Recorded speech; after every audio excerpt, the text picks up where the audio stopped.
Way back in 2010, this really critical essay tried to pin down a whole new kind of conflict, one that isn't fought on some dusty battlefield, but in that invisible world of bits and bytes. So today, we're going to break down its argument and see why, even all these years later, it's more important than ever.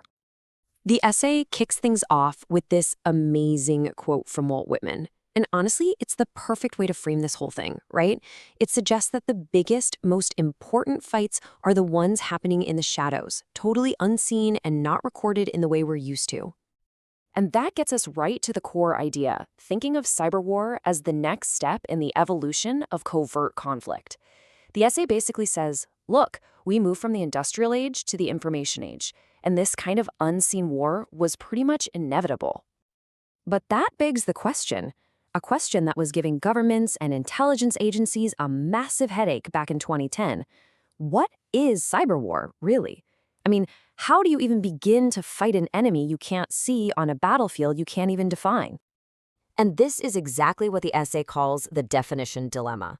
Think about it. Without a single, clear, universal definition, how can a country possibly build a strategy? How do you set rules of engagement? How do you even know for sure when you're being attacked? The U.S. Department of Defense, for instance, was really struggling with this. They had this tendency to just lump cyber attacks into this big, messy bucket called hybrid warfare. So you had cyber attacks sitting right next to nuclear weapons and media manipulation. It just muddies the waters and makes a focused strategy almost impossible to create. And this confusion, it ran deep. I mean, really deep. Get this. At the time the essay was written, the DoD itself had 4 separate, different definitions for the very place this war happens, cyberspace. 4. Can you believe that? So, and this is the crucial part. This wasn't just some academic debate over words. This lack of a clear definition led to actual, real-world strategic paralysis. Because if you can't even agree on what the battlefield looks like, there's no way you can build solid principles to defend it. It's that simple. Okay, but here's where the analysis takes this fascinating turn. The essay argues that to really get a handle on this new kind of conflict, we've basically been looking in completely the wrong place. And this shift in thinking, it's the key to the whole thing. You know, our go-to image of cyber war is always super technical, isn't it? We picture lines of code fighting other lines of code, a war that's happening entirely between machines, tucked away in server farms and networks. But the author makes this incredibly compelling case that view totally misses the point.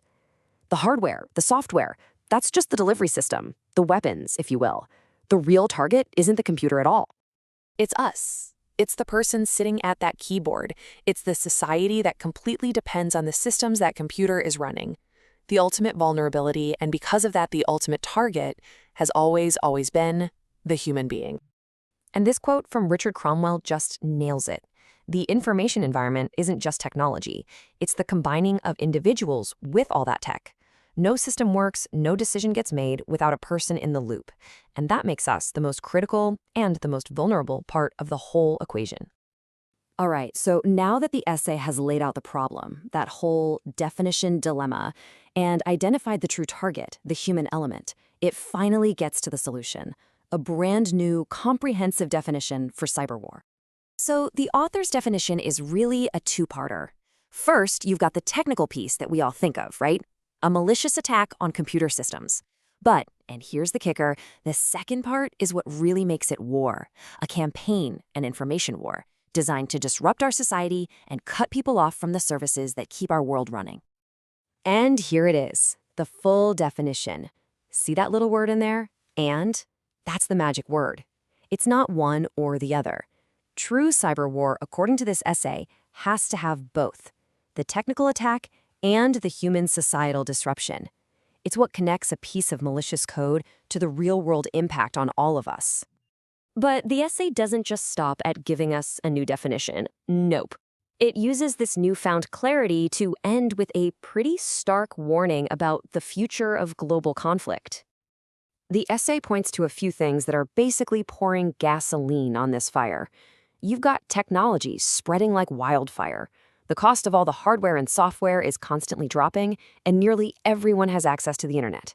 You put that all together, and cyber warfare becomes, pretty convincingly, the cheapest and most effective way to start a global conflict. I mean, just look at this timeline. It's kind of mind-blowing when you see it laid out like this. In the span of a single human lifetime, we went from this small, closed network for academics to a global battlefield.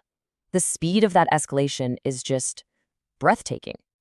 And that brings us to the author's most grim, most chilling prediction: a full-on cyber war that targets a country's power grid or its water supply. Well, that's probably not going to stay in cyberspace for long. It could easily trigger a conventional military response, maybe even a nuclear one, and you end up with a devastating war fought remotely with empty battlefields. And so, the essay leaves us with this powerful, haunting quote from Albert Einstein. It's really the ultimate reminder of what's at stake here.